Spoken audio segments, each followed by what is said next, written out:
Anyway. Hey, throw your hands in the air.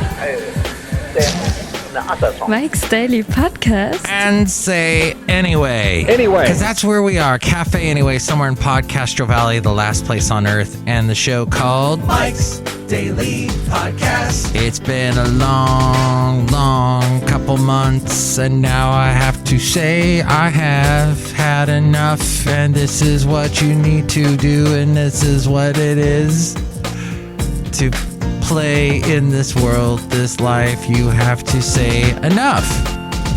A wise friend of mine once told me the following: Mike's Daily Podcast. No is a complete sentence. And here's what I've had enough Mike's of. Checking email Daily after work. Podcast. You should not. Yeah! Check your email after work. Yes, you need your time off. It's and you know why? Because as long as you have a smartphone, you're probably checking your work emails. You probably shouldn't. And here, I'm going to read a line from Glamour magazine. During happy hour, before your pedicure appointment, at your family reunion, and even on vacation. But a new study suggests that those of us who check our email after work hours are more exhausted. And that seriously stunts our ability to have work-life balance. That article from Glamour magazine was from 2016. 6 years ago, eons ago. And that's what they were saying. Check this out, going back to 2015. From money.com, why checking email after work is bad for your career and your health. The availability of smartphones and tablets has made it easy and common to check email anytime, anywhere. 59% of American workers say they use their mobile devices. And here's today's podcast picture. To do work after normal business hours. And that was in 2015. We were doing that. That number has got to be up. Way up by now for that amount. Constantly being available online translates into more work hours, and this is before the pandemic. When we were working from home, and that totally kicked it over the top. Where now work is just like, no, you should be working all the time. Yes, I agree, Basil the Boxer. The late, great Basil the Boxer. With his 2 cents. Yes. I do need more time on. Oh, that's the thing about a dog. They demand you to have time off and spend it with them. They demand it for their health and your health.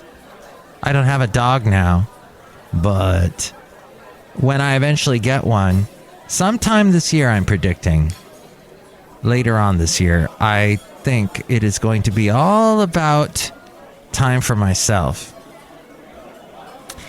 I have a great boss.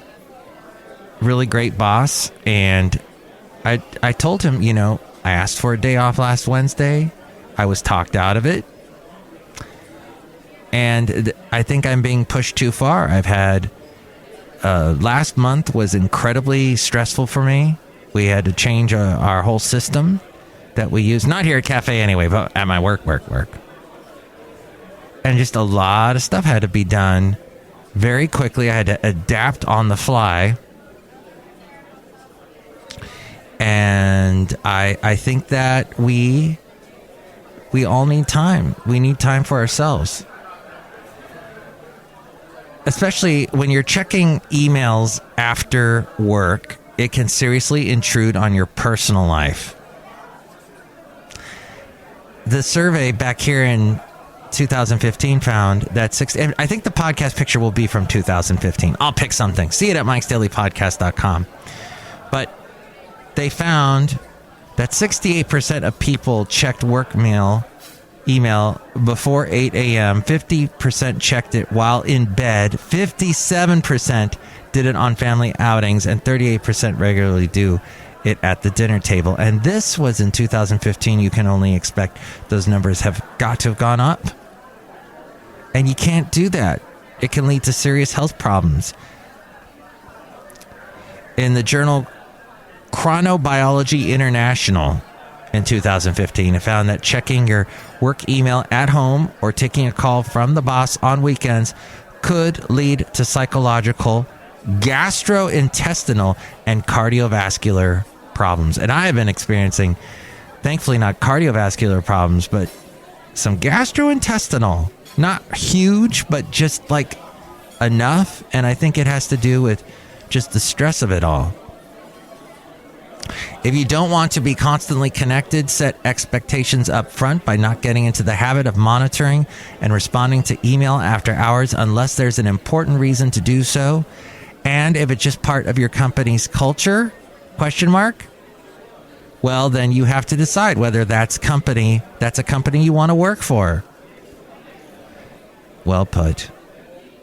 All right. That from money.com.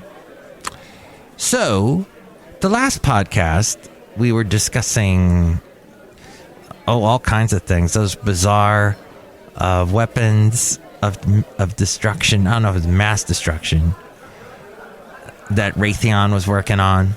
And we were talking about how Fauci is saying, au revoir, arrivederci. Now, Ocasio-Cortez and Representative Omar were among the Democrats arrested at an abortion rights protest. More than a dozen House Democrats were arrested outside the Supreme Court today during a demonstration that involved blocking the street to protest the High Court's June decision overturning Roe versus Wade. Capitol Police made 35 arrests, and 17 of them were lawmakers. Wow. They tweeted video of their arrests. As we go outside a cafe anyway, where we bring you Mike's Daily Podcast somewhere in Podcaster Valley, the last place on earth. Interesting. Wow.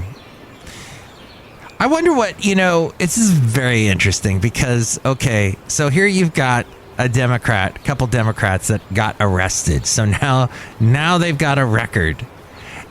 And you've got a former president who's being, all of his past actions are being looked over.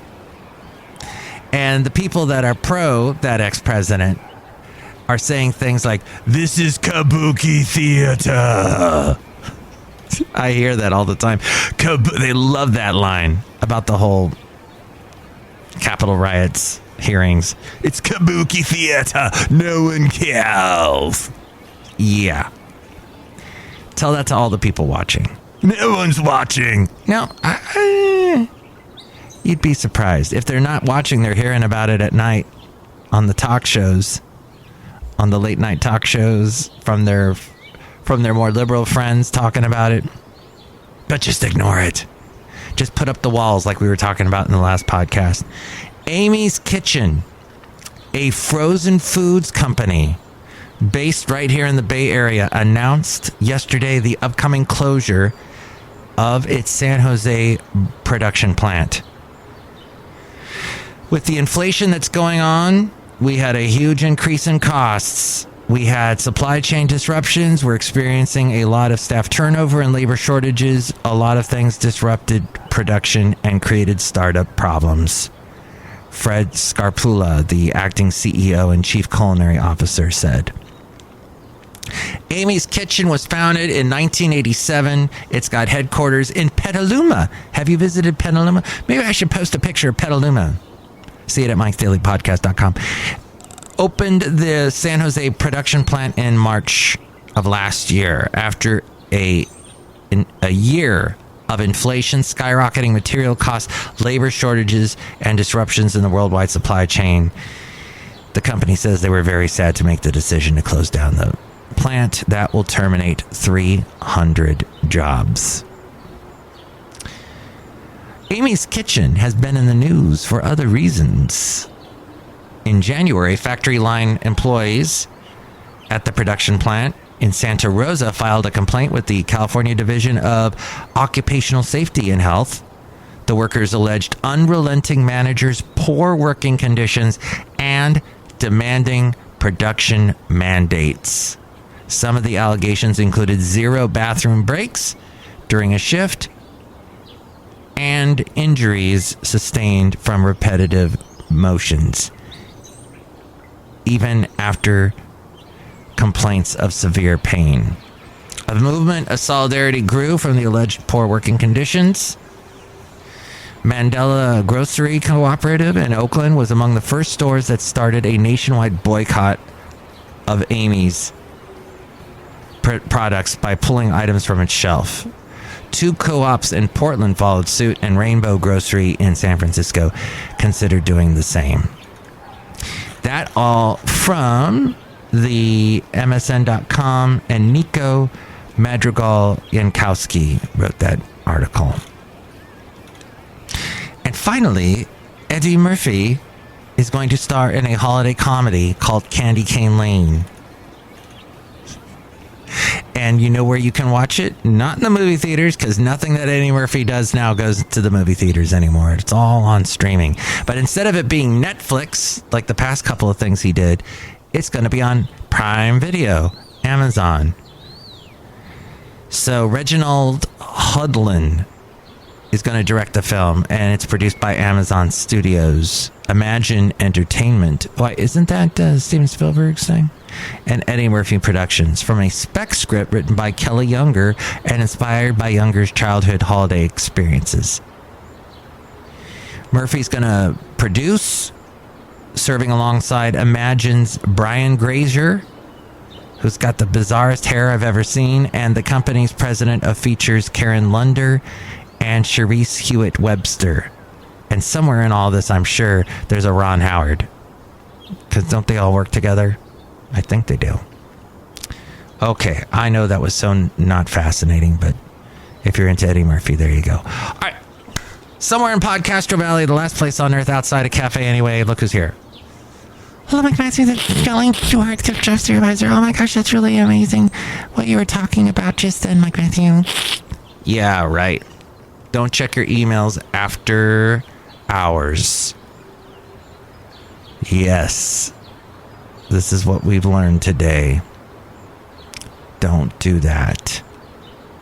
Okay, Mike Matthew. Yes. This is interesting. Wow, this is interesting. All right, what else? Oh. This is interesting, too. This is very, very interesting-ish.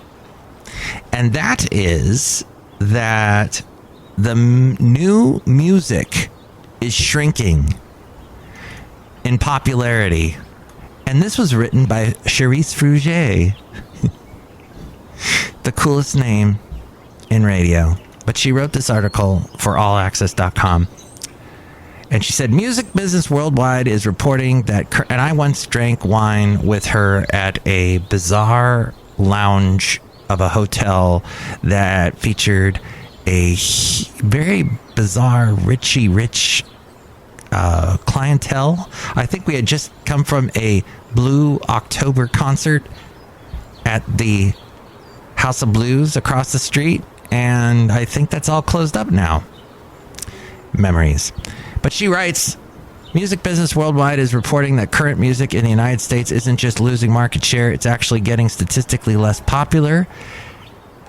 That's according to a new mid-year report published by U.S. market monitor Luminate. It shows that total album consumption of current recorded music in the U.S. in the first half of 2022 fell 1.4% in volume versus the equivalent metric from the same period from a year ago. Potential reasons listed are lack of blockbuster records being made during the pandemic, a lack of emergent modern superstars, and the fact that young people, as shown by Kate Bush's current world-beating popularity with the song Running Up That Hill from Stranger Things, and from, what album was that? That album that came out in the 80s, that was good. All are simply enjoying old music as if it were new music. And this includes on-demand track streams, plus all track downloads, plus all album sales on digital and physical formats. This is very similar to what happened in the late 80s when people started rediscovering music from earlier in the 80s. Like suddenly Red Red Wine got popular and hit number one. Tempted by the Fruit of Another, the song by Squeeze, climbed up the charts again. And there were a couple other cases too, but that song, Dancing in Heaven, I never thought I'd ever get to beat this far. Orbital bebop, and others. Also, if you live in Castro Valley, as we are broadcasting from, apparently Castro Valley Sanitation District, which apparently my house, apparently, is not part of that. I'm with some other sanitation people, so I don't know why they send me stuff, but Ti Amo, the place that has some fantastic donuts, the mochi donuts, and then they got all kinds of those cool teas and teas with the stuff and the boba and whatnot. They are going to provide a $1 drink discount to customers who use a reusable straw and refuse a disposable straw. Customers received over $125 in discounts by choosing to use reusable straw. Are they still doing it? Oh, and by the way, CV Sanitation also provided 250 stainless steel boba straws to participants. Okay, I don't know if this is still going on, but that's interesting. And finally, because I got to wrap this up, because I accidentally opened my email and that was a bad move. So bad. Eating a banana a day during the heat wave, and it's probably hot where you are because it's hot for most of the earth right now, especially badly in Europe. Eating a banana a day during the heat wave could help you sleep better.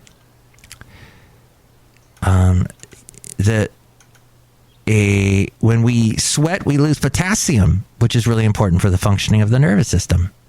There you go, says a leading sleep expert. So, eating a banana or two a day can make you sleep much better in the hot weather by helping your heart to function normally and reducing the risk of night cramps. Look who else is here. Hello, Mike, this is Floyd the Floorman. And this is John Deere, the engineer. Mike, that was a great show. Hey, how can people call you? They can call me at 336-MM Daily. 3 plus 3 equals 6. MM is in Mike Matthews. Daily is in what this podcast has been for a couple of days. Call now. 336-MM Daily. And you can email me. And with that, we have a frame. Mike's Daily Podcast is written and produced and performed by Mike Matthews. His podcast is super easy to find. Download or listen to his show and read his blog at MikesDailyPodcast.com. Email Mike now at MikesDailyPodcast@gmail.com. See you tomorrow. Bye. Yay! And that was FF episode 2462, 2462. Listen to past podcasts and catch the podcast picture at MikesDailyPodcast.com.